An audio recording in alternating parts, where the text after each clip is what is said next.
course it is.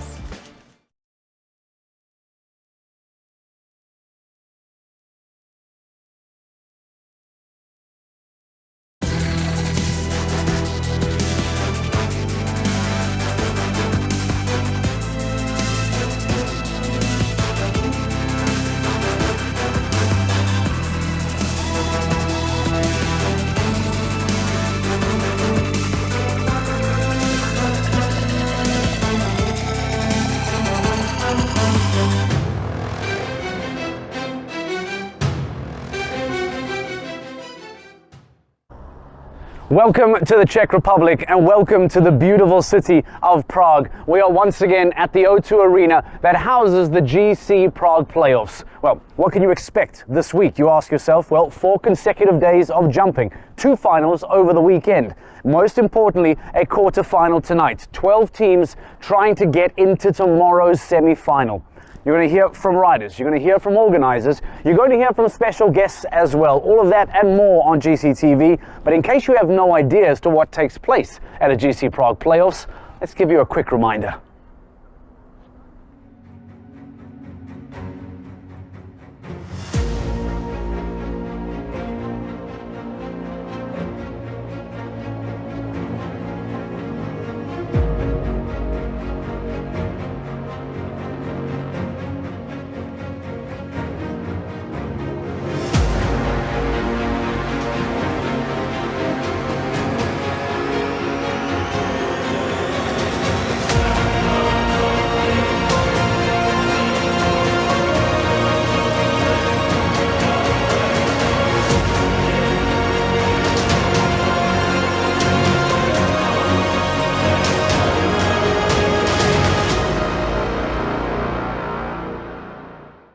Now that you've had a tiny taste, why not get the real deal? The opening ceremony is about to get underway. This is the 2023 GC Prague Playoffs. Let's go!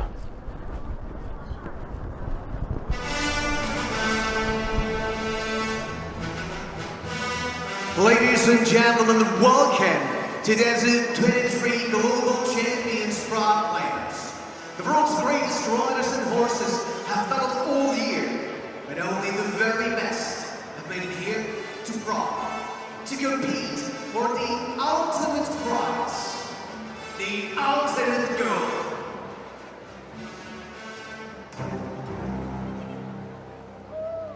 Four days of exquisite, extreme and ultra show jumping here in the beautiful O2 Arena, which will be filled to the rafters with a capacity of 12,000 people attending every evening, every day, these show jumping events with, of course, the Global Champions League Super Cup with its quarter-final, its semi-final and its big finale on a Sunday, as well as the Super Grand Prix that will be held here on Saturday late in the evening over 2 rounds with only the best riders of the regular season of Longines Global Champions Tour. If you've been waiting 365 days for the spectacle to return, well, it has officially returned and we have landed here in Prague, ladies and gentlemen. This is the official opening ceremony, with not only the opening ceremony, of course, also the walk and presentation of the champions, the presentation of the 16 teams that will come out this weekend in the Global Champions League Super Cup, because that's what this weekend is all about. 10 million euro in prize money in the purse, and we are going to introduce to you each and every of the teams and their riders. Alongside me is Rosie Tapner. Rosie, for you, very, very warm welcome. I believe this is the first time that you're here in Prague. Share with me, share with us your first impressions. This is absolutely incredible, Frederick. I can't even begin to tell you what the atmosphere is like here in this arena. We've been to a few weekends. I've been joining the team for a few weekends now, but this is a whole nother level. It feels like an incredible sport, and we are so lucky to have this here. I mean, what is going on currently? We can feel the countdown happening. You can feel everyone bubbling around this arena, and it's almost like you can hear a bit of a pin drop as we just have a look at what was going on in the past. I am so excited for this to kick off. But the 2 best teams of the season did not qualify for the final. Shanghai Swans secured the first spot on the Super Cup podium. In the LGCT Super Grand Prix, spectators in Prague saw 2 clear rounds in the final for the first time, delivered by Ben Meyer, who ultimately took the crown. 2021. The world had been at a standstill. After a long wait, the playoffs returned to Prague. The O2 Arena was ready once again for the greatest equestrian showdown. An extremely balanced GCL first round, but in the second, there was clear dominance. Siblings Philip Arts and Emily Moffat powered London Knights flawlessly towards victory. In the Super Grand Prix, drama all the way through to the last seconds. Sergio Alvarez Moya and Henrik von Eckermann battling for the win, and this time the odds were in favour of the Swede, a second and a half ahead. 2022. Throughout the season, they were never among the favourites, and they had finished with a modest 12th place. But Prague would witness the most surprising win in the GCL Super Cup. From zero to hero, the Miami Celtics took the arena by storm, with superb riding towards victory. The Prague Playoffs rewriting history once again. In the LGCT Super Grand Prix, Daniel Deusser dominated the battle to be crowned champion and become the first ever rider to win both the GCL and the LGCT titles. This is how history unfolded in the past years. But today, a new chapter begins in this arena where legends are made and everyone has a chance at becoming a true legend.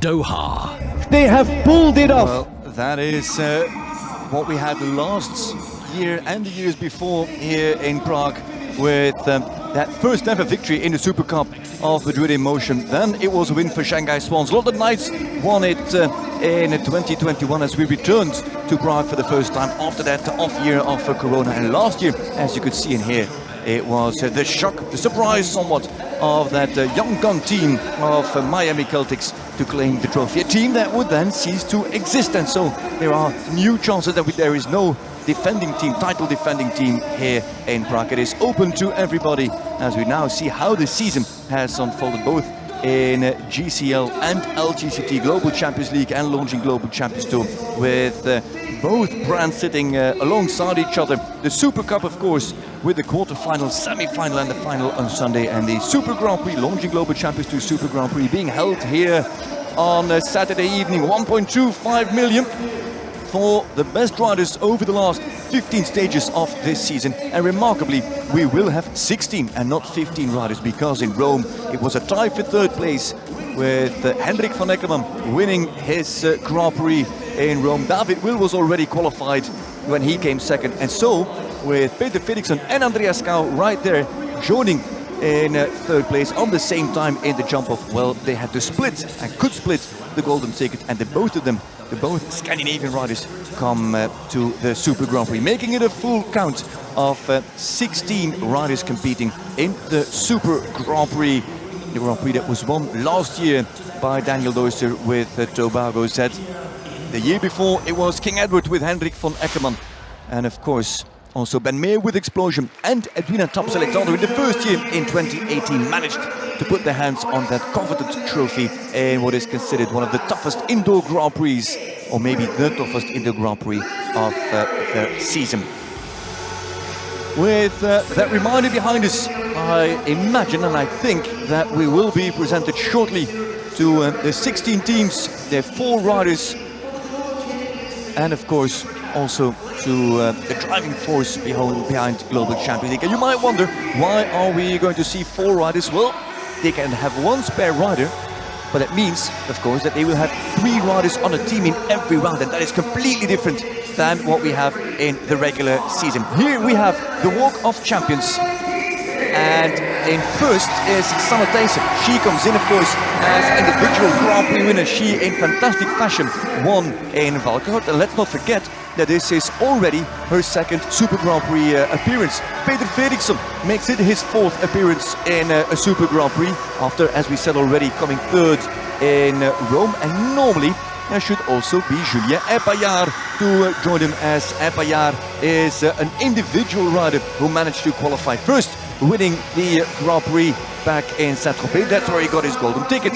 And then also in Monaco in the 1.5 million Grand Prix.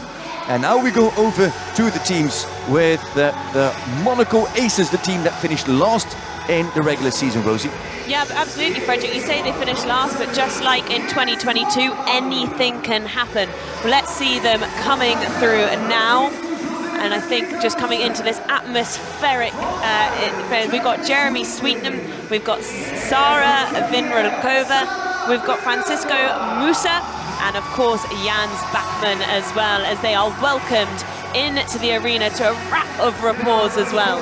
Yeah, they are the first team to go in the quarterfinal later on, with Jens Bachmann sitting it out. He is not competing in the quarterfinal. Here come the Cannes Stars. In the Cannes Stars, as they come through those double doors, which is such a brilliant atmosphere. We've got Isabella Ruskov, we've got Laura Klapaka and Kim Emman as well.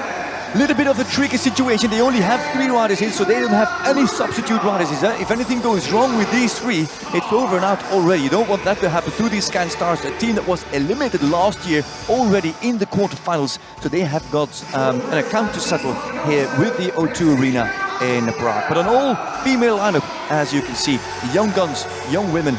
Well, as we move on to then the Mexico Amigos coming through the doors. We've got Rodrigo Almeida, we've got Mike Kawai, the under 25, who's been fantastic this season. We've got Muda Zayada, and again, only the 3 of them. Yeah, they don't have a 4th rider, but in the previous meter 45 competition, Almeida won the competition, Zayada was 2nd. The Mexico Amigos are in good form, and it seems that they've just found the right moment to find their strength, to find the form with their horses to maybe qualify for their first ever semi-final, which is tomorrow. Here we come then, the Riyadh Blue team, powered by Al Hilal. First up, we've got Abdulrahman Al-Raji, David Will, who has, 2018, he's back again after that elimination in 2018 as he comes through those doors, looking very happy and very proud to be back here. Abdullah Al-Shabakli as well, and Ramzi Al-Dahami. A great team here coming through into the Prague Playoffs. Yeah, Al-Dahami is not in the presentation, but he is an official member of the team and could come in for the semi-final, should they qualify for the semi-final. Let's be fair, this is their first season in GCL. Qualifying for the semi-final would be a great success for the Saudi team. Here we go then, New York Empire. We do have 4, hopefully all of them are going to come in. We've got Dennis Lynch, New York Empire, of course, powered by Lugano Diamonds. And then we've got Bertram Allen, Jody Hall McAteer, another under 25 as well, and Frank Scooter. And they've been struggling over the last few years with these quarterfinals. Once they made it into the semi-final, but for the rest, 3 times they did not get out of the quarterfinals. And that is a little bit the challenge now for them. There is Dennis Lynch with the most experience. Quite a bit of height difference there between Jody Hall McAteer and Frank Scooter. This is a team to watch.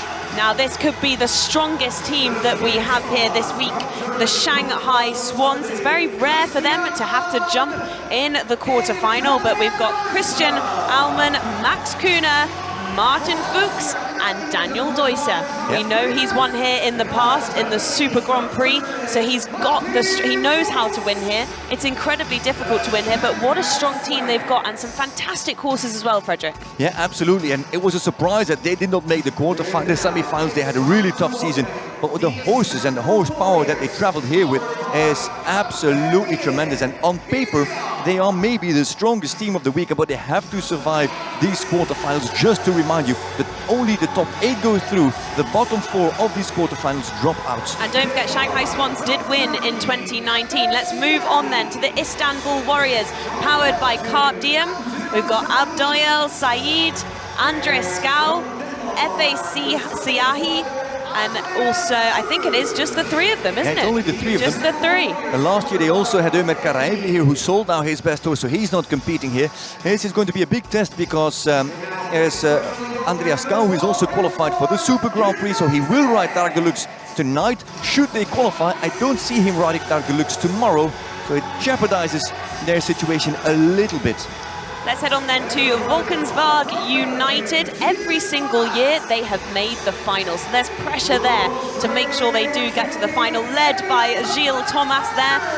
The old man, not the old man, but the old boy, he's good at this game. John Whitaker in the team, Edwina Tops Alexander and Marcus Enning as well, who's also always made the final. This is a strong team, no, Frederick?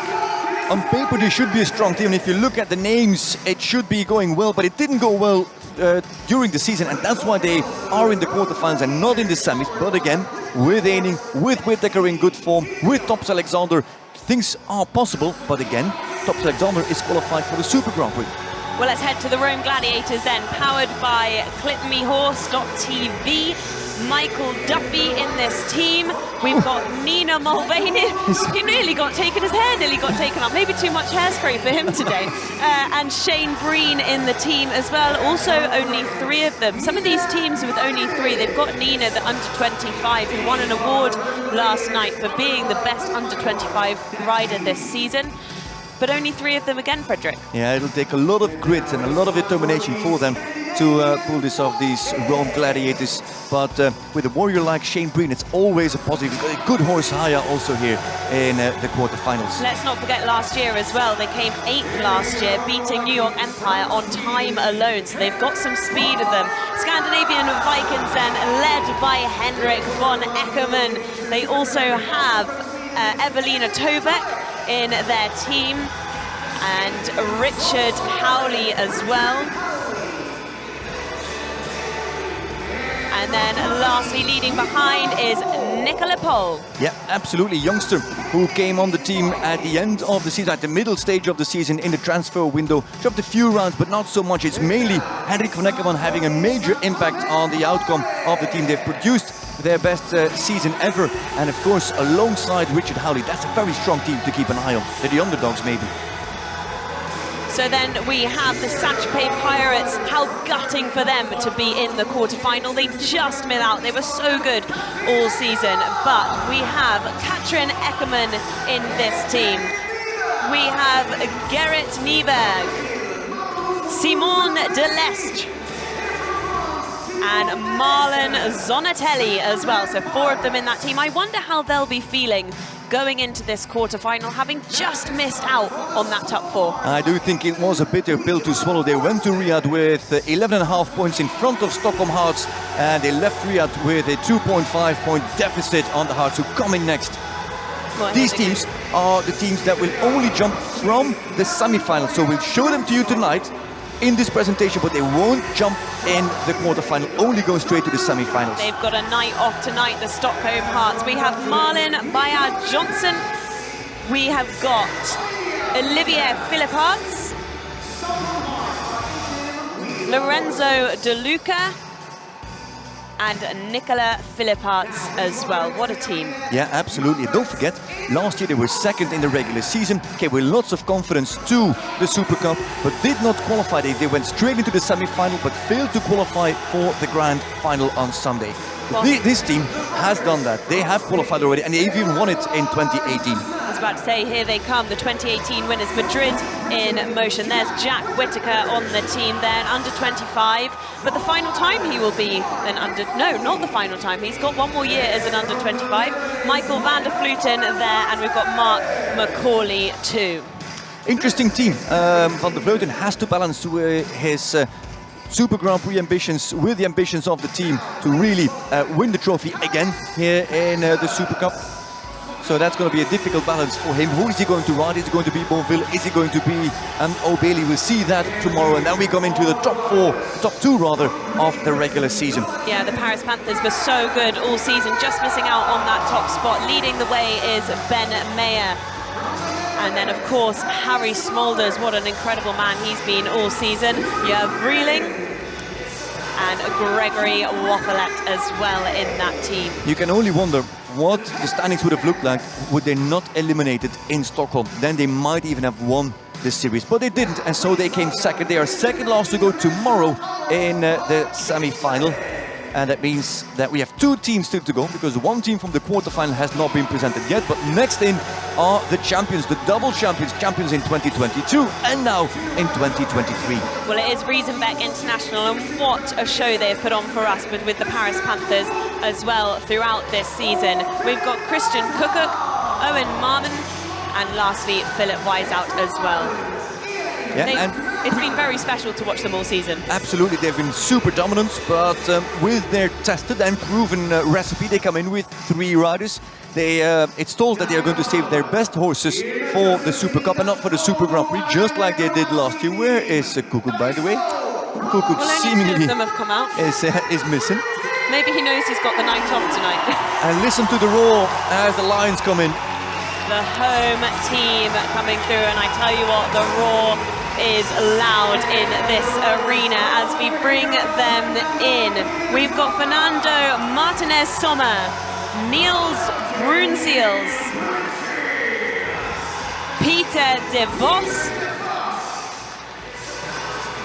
and Anna Kanarova as well. What a team this is going to be, in a home crowd. I wonder, for them coming into this arena with a home crowd, what must that be like, and whether that puts added pressure on them for the quarterfinal. I imagine last year they made it into the final. They were a top 4 team, went straight into the semi-final, qualified for the final, and then in the end ended 6th in the final, couldn't make it onto the podium. But yeah, they really are focused on making the final once again, but they have to fight their way through the quarterfinal first. As said, 12 teams in the quarterfinal. It means that 4 teams will not make the cut. They will only jump 1 round. If they don't make the top 8, they can go home already. Top 8 goes through to tomorrow, and there the top 4 from the regular season is added, and from those 12 teams only the best 6 go through into the big final. There's Jan Anderlik. We'll catch a glimpse of him in a minute. He's alongside Jan Tops, Jan Anderlik, as the chairman of the organizing committee, the Czech equestrian team.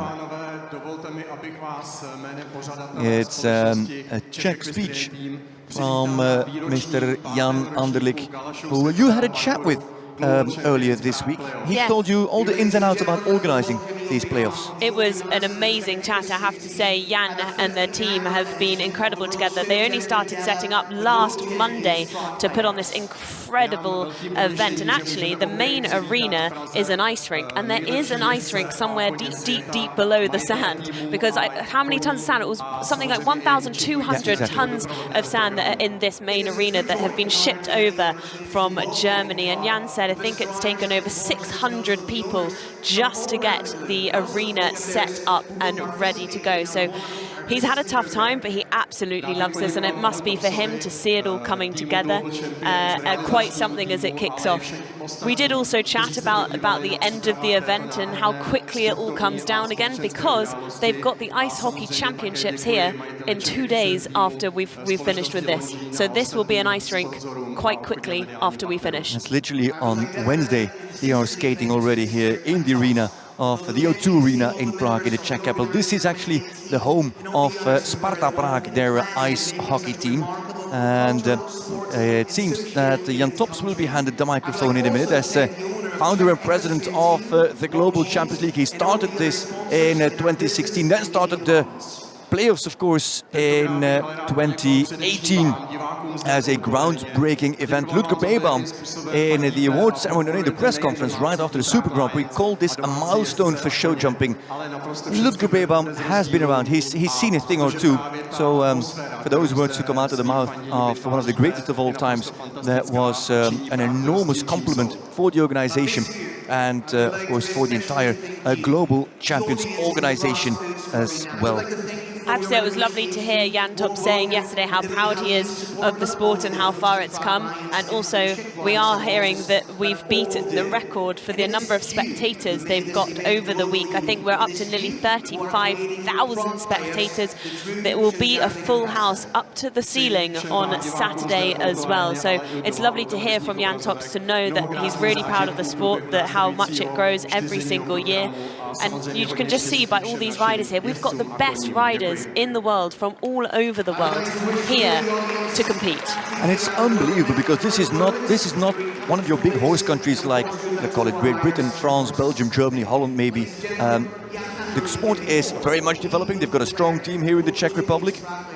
But if you see how the event has developed, but also like in our hotel, there's people who flew in from Australia, 24 hours on a plane to land the day before this event and to leave again at the night, at Sunday night. It just shows the the attraction that this event has on show jumping fans across the globe. It's on a global scale, as you say. It was extraordinary to meet them all the way from Australia, and I know there'll be many, many more people in this crowd who have travelled. Everybody rises to their feet as we listen to the national anthem of the Czech Republic.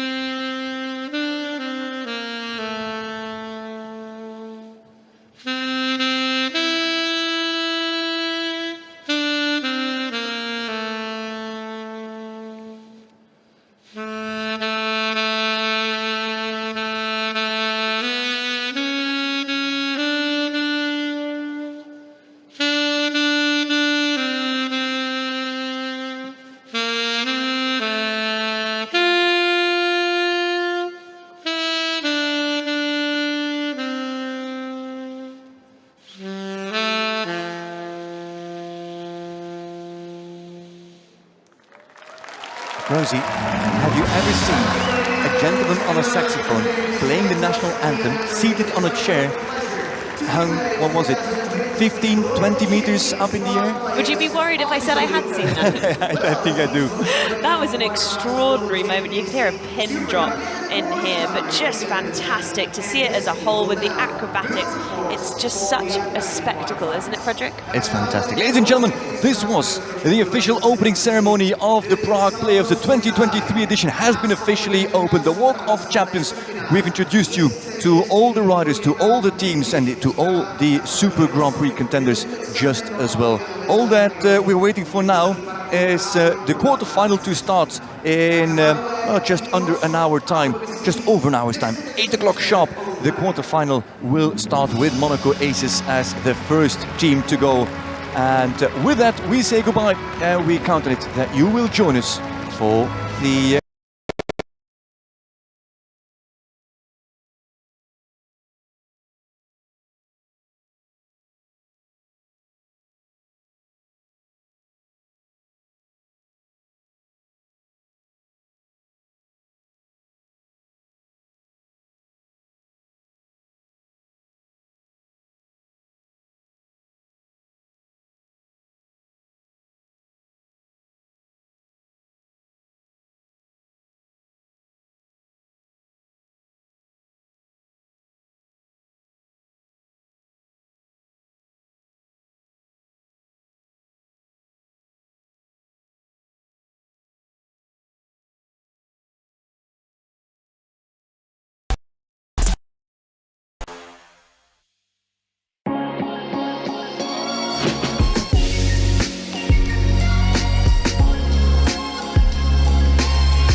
Elegance is an attitude.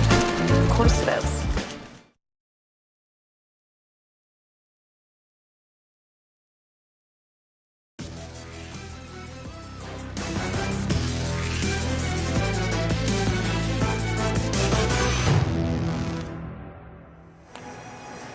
We have met the teams, we have met the dignitaries, and finally now we can move the emphasis into the ring, onto the riders, onto the horses, and most importantly, onto the sport.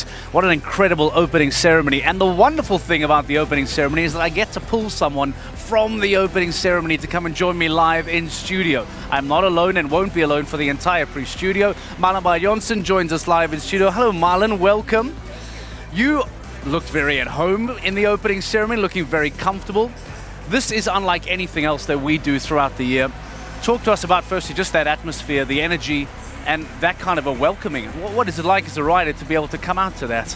So nice, and it's it's a great experience. I think this is the great thing about being indoors also, because you get the atmosphere you cannot get outdoors. So it's a great welcome, and the crowd here is always amazing. Talk to me about the crowd, because you're right, they are amazing. They're very excited. Wonderful ticket numbers, by the way, throughout the rest of the week expected at the GC Prague Playoffs. Fantastic news. But the crowd also play an element when it comes to the jumping, don't they? The arena, we've always been told by the riders, feels very intimate, feels very, very tight. Talk to me about what it must be like to jump then in a very tough arena like this. Well, the crowd for sure helps you, because you love the crowd when you're jumping, and when you're doing good and you have the crowd with you, it's great. But like you say, the arena itself it's quite small. The jumps are huge, so it's a tough place for sure. So you are very happy to be sitting here tonight and not competing in the quarterfinal, I imagine. Well, both ways. But Yeah? I'm very relaxed, and I'm looking forward to watching this from the side. Well, the Stockholm Hearts, powered by H&M, will be able to watch the rest of tonight's GCL Super Cup quarterfinal from the wonderful confines of the VIP section. But talking about why they are not jumping, why perhaps some others are jumping, the format is also very different here this week at the GCL Super Cup to what we see over normal Global Champions League stages. And we've asked our riders to help just give us a little more insight as to how different the format is here in Prague.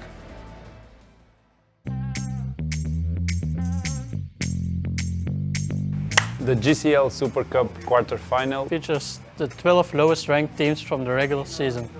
We were last in the standings, so we are first to go in the quarterfinal. We were fifth in the season, so we were last to go in the quarterfinal.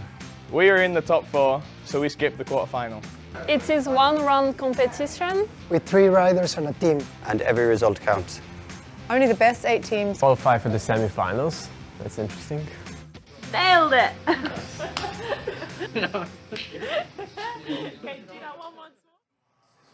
Professional show jumpers well on their way to becoming broadcasters, helping us out with a little bit of the format conversation, reminding you that only the top 8 go through tonight. 4 teams will fall away and will not compete any further in the Global Champions League Super Cup. They will then be joined by the top 4 competitors of the season tomorrow in the semi-finals, of course, which will feature the Stockholm Hearts, powered by H&M, Madrid Emotion, Paris Panthers, and your 2023 champions, Riesenbach International, powered by Kingsland. You've had the luxury of competing in the quarterfinal stage here previously for the Berlin Eagles, in the semi-finals as the Shanghai Swans in previous years. Earlier you said, well, kind of. Talk to me about why you feel that maybe it's not as clear-cut to go straight into the semi. What value do you get in jumping tonight? Well, I think tonight is going to be bigger difficult, but I think tomorrow is going to be even worse. Do you feel there's value in having an extra day, maybe for your horse to get a little bit more calm? Well, bit of both. I mean, I was in the ring today jumping a 145, a really nice round, so I'm totally ready for tomorrow. And then again, to have the same horse jumping all 3 days, the team, that's kind of tough. So, most of us in my team is with 1 horse. So I think we're very fortunate to not jump today. And that 3-rider element also changes things completely, doesn't it? If I think back to your Berlin Eagles quarterfinal, you, if I'm not mistaken, had a wonderful day. Your teammates, unfortunately, a much younger Philipp Weithout and Christian Kuckuck did not. Yeah. Does that talk to us and remind us just how different things are then when there is a 3rd rider that must jump? It is really tough. And, having 3 riders, it's instead of 2, is, 1 more chance that it goes really bad, or 1 more risk, I should say. But that's a tough thing, and it's a little bit like the Olympics, where you also have the 3 riders, but all counts and all have to have a good day, which is hard. It really is, and because you now have the 3 riders, and as you mentioned, you are jumping such a big, technical, tricky, difficult course, that 1 rider potentially can really throw things out. In the semi-final, when you came for the Shanghai Swans, different story. What are your memories of going back to the semi-final then with the Shanghai Swans? I have kind of bad memories from your words, not mine. That's great. No, like we say, it's a small arena. The jumps are really, really big, and but for me, we had a huge misunderstanding, and it just went really, really bad. And this happens in rings like this. You have to be, as a rider, really fast in your mind, make the right decisions, and try to stick to them, and hope your horse is with you. But the smallest mistake can make a big mistake in the end. So. That's a big point. The smallest mistake can make a really, really big impact. As we take a look back at Marlon Jonsson competing at a former team in the Shanghai Swans. This was a semi-final appearance, and again a little bit earlier on seeing that Berlin Eagles appearance back in the quarterfinal. Talking about formats, talking about jumping quarterfinals versus semi-finals and what kind of impact it does have. Frederick de Backer standing by for us. I know he is excited for the GC Prague Playoffs. Him and I have been discussing this for weeks on end. In fact, flying out of Riyadh, I'll tell you a little bit of inside story. Flying out of Riyadh, we already began literally in the airport of Riyadh preparing for Prague. Frederick, before I ask you anything, how are you feeling? So welcome to the GC Prague Playoffs. How are you feeling about this weekend? Oh, I'm excited like a small child on Christmas morning. I mean, let's go, let's bring it on. And like you say, already when we stopped in Riyadh, my head was in Prague because this is so special. It is sensational. Frederick de Backer, can you be successful in a GCL Super Cup if you jump tonight in a quarterfinal? Yes. How so and why so? Because I want to know from you just how and why jumping extra rounds, extra pressure, extra performances, does that have an impact? Let's talk about what is the result potentially of jumping a quarterfinal. What does it mean for today's 12 teams? Well, it always depends on the horse that you are riding. Just like Marlon said, you have to know your horse, and if he needs those extra rounds, it's sometimes better to jump also the quarterfinals so they get warmed up really well. But if you just look at the results, if you look at the finals, the teams that made it into the final over the last 4 years, there's 24 teams in total. 11 of those came from the semi-finals, 13 came from the quarterfinals. So there is you can see already that there is almost a 45 or 55% chance or balance between teams coming from the semi-finals and the quarterfinals. So there is a real chance that you can make it into the finals and onto the podium even, maybe even as a winner. Because if you continue, teams that made it onto the podium, half came out of the quarterfinals, half came out of the semi-finals. If you look at the winners even, like we did Emotion on year one in 2018, or this year, last year I should say, Miami Celtics coming out of the quarterfinals on to win the Super Cup. They also came out of the quarterfinals. But the thing is, it's not a 50-50 balance. You have to think about the teams that you have to beat to get into those finals. Just basically now, if 3 teams make it into the final, 3 teams off these quarterfinals, that means that they have to beat, what is it, today we have 12 teams, that's just 25%. So basically there is a 25% chance that if you jump the quarterfinal, that you'll make it into the final. That means that if you jump the semi-final, there is a 75% chance that you make it into the final. It's all based on the volume and the number of teams that you have to beat. So though it seems that it's very even about the teams that make it into the final coming from quarter or semi-final, if you look at the volume and the number of teams they have to beat, the chances are much, much smaller. So yes, top 4 is ever so important. That's why I think that in the end, Stockholm Hearts, powered by 18 and We Love Horses, will be very happy, contrary to Saint-Tropez Pirates, that they made the semi-final and not the Pirates. All right, thank you very much, Frederick de Backer. We'll be hearing more from him, of course, throughout the night from the commentary, giving us a wonderful insight and numbers perspective statistically as to what it means then to compete in the quarterfinal, what it will take for you to get out of the quarterfinal into the top 4, into that final as well. And statistically speaking, it's somewhat positive that it's not all over by jumping today, but there is a lot of work that needs to be done to make it from the quarterfinal all the way through to Sunday in the GCL Super Cup final. It's not just the views then, of course, Marlon Jonsson. We've caught up with other riders as well. Michael van der Vleuten, Marlon Zanatelli, giving us their perspective, weighing in on the debate of this quarterfinal versus semi-final appearance. In the past, we saw that it was not always better to not jump the first round, because the second round is, of course, much stronger, more tough, which does not always make it more easy for the horses, and maybe for the horses with more experience, they're also often a bit older. For those horses, it's maybe not bad, but yeah, depends on the horsepower you have in the team. Michael van der Vleuten giving us some thoughts about the jumping in a quarterfinal versus the semi-final. Marlon Zanatelli as well, weighing in on the debate. To be straight in the semi, there is definitely goods and bad things. I've seen both. I've seen resulting good because mostly experienced horses, experienced riders then worked out very good, which I think is the case of our team today. Many times with less experienced horses and maybe first time in that sort of environment, was nice to jump the quarterfinals. So to get them in the ring a bit more, break a little bit the ice and get things going. So let's talk about then Saint-Tropez Pirates. Already then a bit of insight from Frederik de Backer. They would not have been wanting, and it's actually in fact very much involving you, Marlon. Saint-Tropez would have felt towards the back end of the season that semi-final was locked down because of the wonderful performances that you and your team rider mates put in towards the end of the season. You stole that top 4. What will be going through their mind as someone who has jumped a quarter-final before? They weren't really thinking about this. They thought it wasn't going to happen. What do you think is going through the mind of the Saint-Tropez Pirates who now need to come out and perform here in the quarterfinal? Well, I think, you know, they are experienced. It's a good team. I think they're going to be totally fine still. But, you know, they were just missing out on the top 4, and I'm not unhappy about that, actually. Not at all, not at all. Let's remind you as to who Saint-Tropez Pirates then have here this week and who then will be riding in today's quarterfinal. This is the lineup, this is the setup then for the Saint-Tropez Pirates to come out in today's GCL Super Cup quarterfinal, because they have tried to bring out the big guns, of course, understandable. Katrien Ackermann and Kalamandia, absolutely superb. Gerrit Nieberg and Ben, and perhaps somewhat of a surprising horse selection from Simon de Lestre. Very little known about the Olga van der Kruishoven, the selection for Simon de Lestre today. If you look at that lineup, there is LGCT winners, of course, in Katrien Ackermann, Kalamandia, great decision.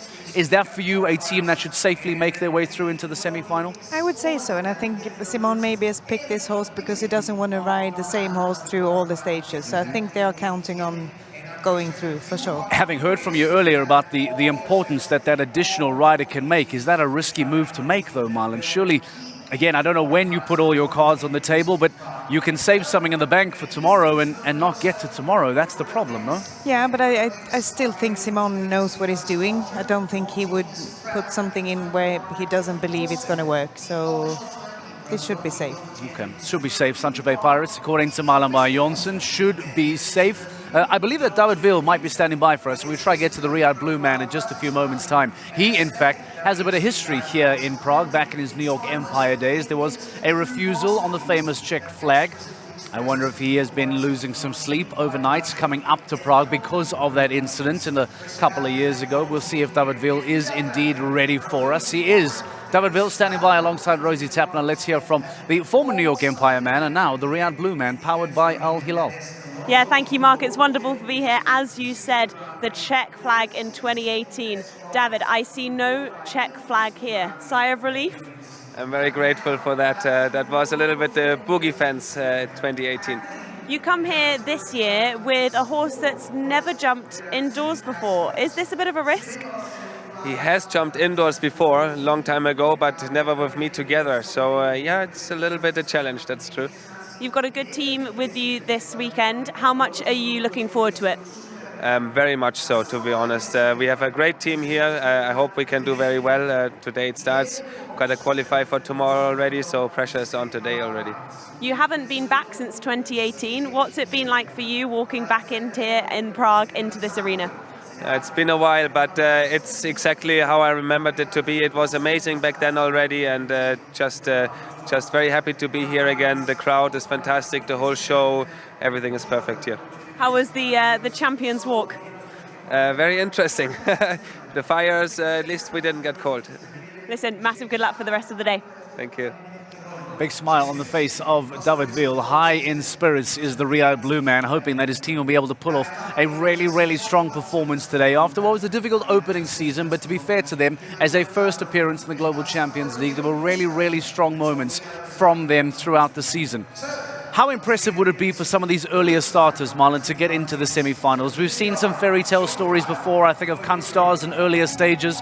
How big a task is it going to be for these teams that may have struggled throughout the Global Champions League season to defeat this giant course, to beat some of the other teams that find themselves higher up on the table? Well, you know, in these finals, things always happen. Things always go better than you might have thought, but things also go really wrong sometimes. So I'm not surprised if there's going to be a few switches in this list, you know, concerning how they did through the season and what they're going to do today.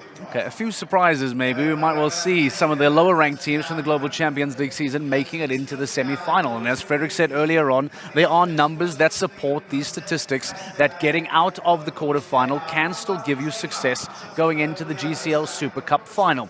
A team that many people have looked at on the start list and thought, wow, they look absolutely sensational, not just for the quarterfinal, but for the final in particular, are the Shanghai Swans. They come here with incredibly talented riders. They come here with huge amounts of horsepower.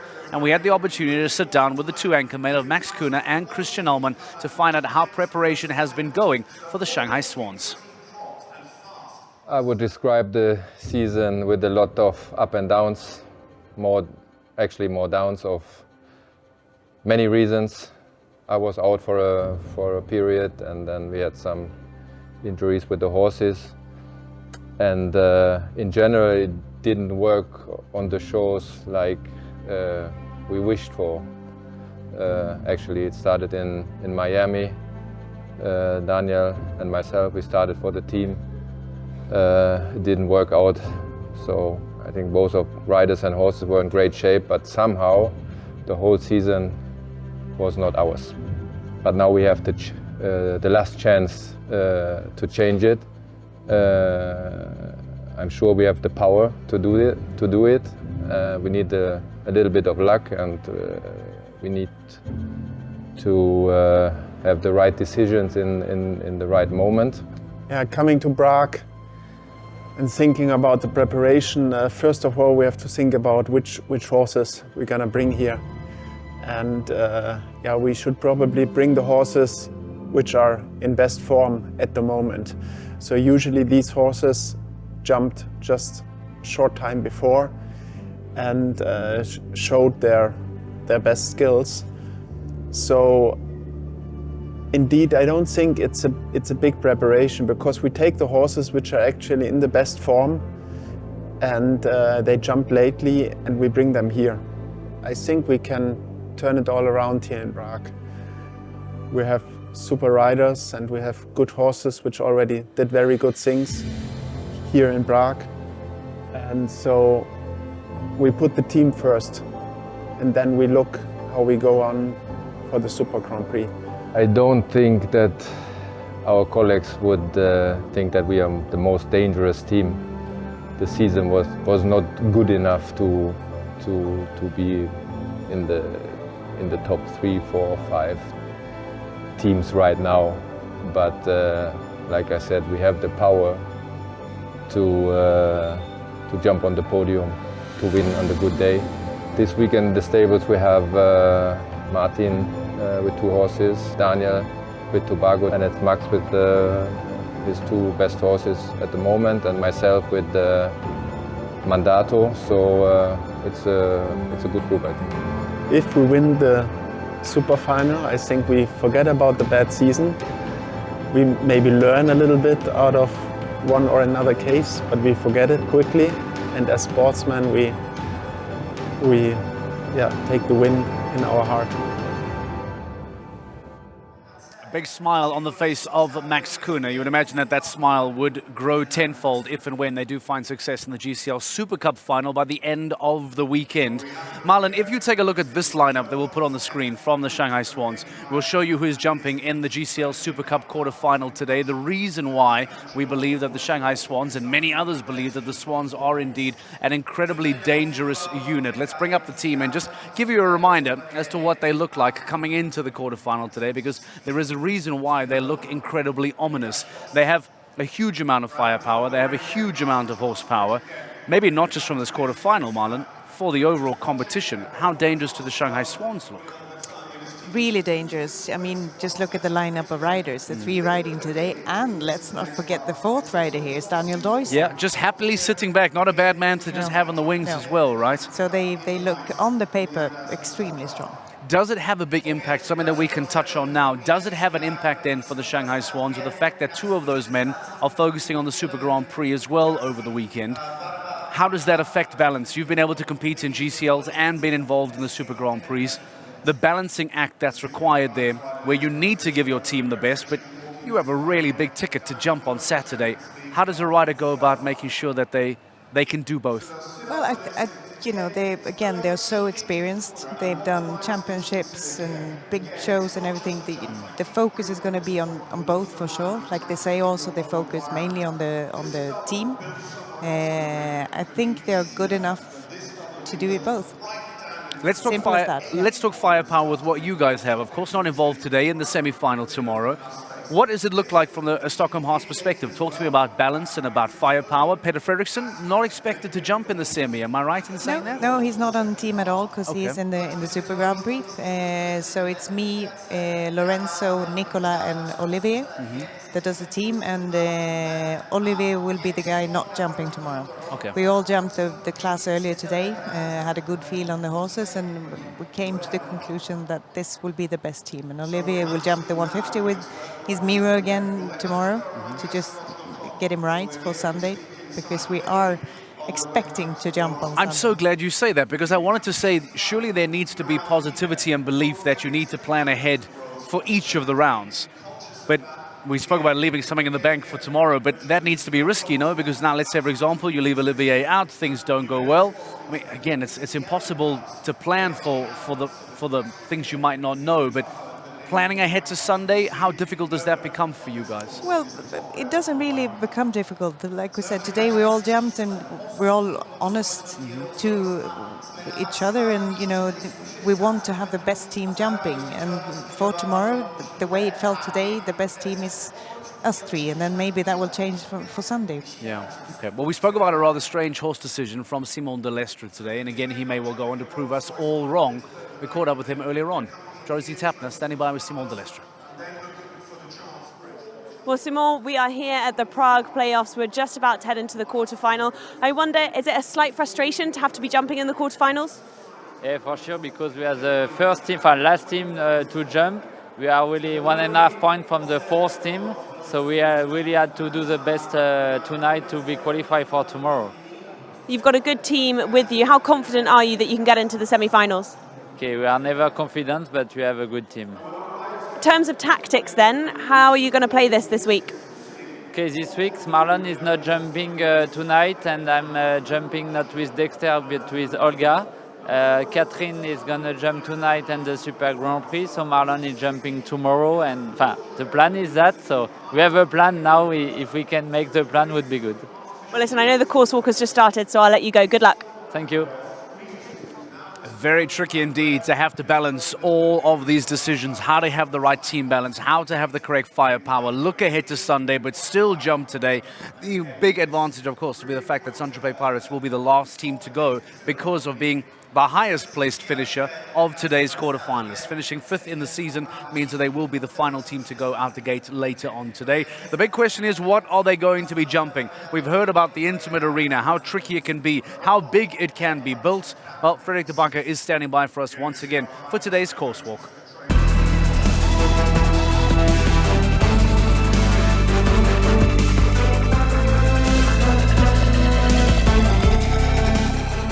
This is it. This is the first course walk of 4 of the weekend. This is the course walk for the Super Cup quarter-final. Now we find ourselves quite early in the course, and already we are in the middle of the triple combination. If we look over there, that is actually the entry of the triple combination. You come away from the in-gate, and then it's an oxer, 2 strides to this vertical, and then you are inside literally a double of verticals. And just to make everything a little bit more exciting, look at what he has put, Ojano Vezzani, at the end of his triple combination. Top slots, highest possible hole in the vertical, and it's a plank as well. So though this is already not just fence 5, it's already very technical. And some say, it's only the quarter-final, it's on paper a meter 55. That is not a meter 55, I'll tell you that, that's one thing for sure. So, fence 5, a big effort very early in the course, and especially in this second part, lots of gymnastics. Horses need to rock back on their hocks and make sure that they have their eye on the plank and not on this, because this is the Rolls Royce. I think that we have to call Mark Lewis, because Mark Lewis has to park his car elsewhere. He's a little bit cheeky there, Mark Lewis. Always comes driving in with his Rolls Royce and then just parks it anywhere he wants. Anyway, we come from fence 5 ABC, and then it feels like you have a little bit of a breather, a little bit of time to enter the next sector of this course. But I just want to take the time. If you go that way, the other way, that way. More. Hold it right there. Here you can see that this is not a straight corner. It's a very difficult corner to ride, so all the time you're being pushed inside, all the way through. So actually, it's quite late that you can get really straight. Some riders, if it was a straight corner, they want to get a little bit deeper into the corner, but because it's slightly a curve, slightly a bend, you get pushed somewhat inwards into this line of 6 to 7A and 7B. Do note, white fences, white rails, and bright blue Liverpools underneath. Of course, we are watching the best horse in the world. We say that often, and it's true. But always there is a horse that comes out for the first time maybe and has a little bit of a peek at the Liverpools, because those white rails don't draw the attention of the horses. It's a 4-stride approach into the combination. So it's difficult to get out of the turn for the Oxer. But if you look what we're jumping towards, you do see that the Oxer is placed very deep in the corner. So the biggest thing will be for the riders and for the horses to mind the back rail, to jump as straight as possible and keep the horses straight, especially in the air, so they don't jump across and they don't jump that Oxer on an angle. I'm really letting my cameraman work here. We have to go the other way now. There's an inside turn to fence 8. I just want to take you into the final line, which feels somewhat typical Ujano Vedzani and typical GC Playoffs here in Prague, because everything now comes up really, really quickly. Starts at 9, it's 9, 10, 11 and 12. Look at this, Charles Bridge, famous bridge again. We'll let Alois Polman-Schreckhorst come by. Alois Polman-Schreckhorst, trainer of Jens Bachmann, the man who rode the famous stallion Chaco Blue. We talk about Charles Bridge. Charles Bridge, again, top slot. This is written out as a meter 55 class. Again, I can emphasize, this is going to be Grand Prix classes, 4 in a row all throughout the weekend. So maximum height there with the plank on top, and you see already that you're jumping towards the edge of the ring. Plenty of horses will make a move to the left, maybe catch the wing if it's not with their own feet, might be even the foot of the rider. Quickly making our way through a group of riders here, because then you have to make a real clear decision. Are you going to ride the next line from Charles Bridge to the Playoffs Oxer on 7 or on 8? Can you get deep in the corner and find 8? Then you can get nice and straight. But if you make the 8 and you get them too late, you get too close, and this is quite a wide Oxer. So if you get too deep, you'll hit the back rail. If you come in flying too fast, you might take out the front rail. FMS, sorry to disturb you. What is this going to be for you? You're on Korbacher with Prague Lions. Is this a 7 or an 8 for you? I think this is an 8, outside 8 for me. Yeah. And then have to push over the back rail. Yeah, I think so. I think the turn might drop you a little bit outside there for the corner. I don't know. I'm feeling that where I go in the end, so I can watch a little bit. And of course, Korbacher is well experienced. Normally he has that rideability to stay out if needed. I hope tonight there's the rideability for that, yeah. Okay, that's all up to you. Make it happen. That is Fernando Martinez Sommer on this approach, 7 or 8. I do think it'll be an 8 if you have that rideability, or if you're on a shorter striding horse. Then it's 3 strides in here. And again, that approach, if you come flying in on 7, maybe you run out of space to make your 3 strides here for this second last fence. And behind there, or what was it, a 6 or a 7 stride approach, is the final fence, the astronomical clock for astronomical prize money in this quarterfinal of the Super Cup, Mark. This is it, let's go. That is why we give him the big bucks. I have pretty good idea that Rolls-Royce Spectre key is sitting in the pocket of Frederick de Backer, certainly not in mine. And again, making it very clear to us that some of these fences are not going to be anywhere near the 1 meter 50 or 1 meter 55 as advertised. Marlon, you've been able to at least just take a look at it from here, having not walked it, but got a clearer idea as to what is being presented. Some of this looks enormous, doesn't it? It's very clever placement, very tricky placement. Feels here from 6 to 7 in particular, feels like you're jumping out the in gate, doesn't it? Yeah, it looks big and tricky, like you say. And when you come indoors and in a small ring like this, he has to set the jumps close to the corners, which makes it, again, even more difficult. And if you come around the corner with a bad distance, you're in huge trouble. In huge trouble, That yeah. fence is going down, the numbers are picking up, and you may well not be getting into the GCL Super Cup semi-final tomorrow. Talking about the ring, talking about this arena, talking about this fantastic city that we find ourselves in once again for the GC Prague Playoffs, Rosie Tapner caught up with local event organizer Jan Anderlich to find out exactly what it takes to create this famous ice hockey ring into a show jumping arena.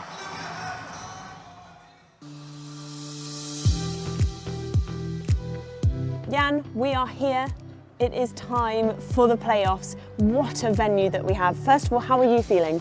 Well, so far so good. We still, obviously, all of us are a little bit tired. We're waiting for the first horse into the arena. But yeah, we're going by the schedule, so everything is okay. This isn't normally here. This is not normally an arena. So how does this get put together? So normally we have an ice ring actually, and only a couple of days after we finish the events, we already have the ice hockey matches here.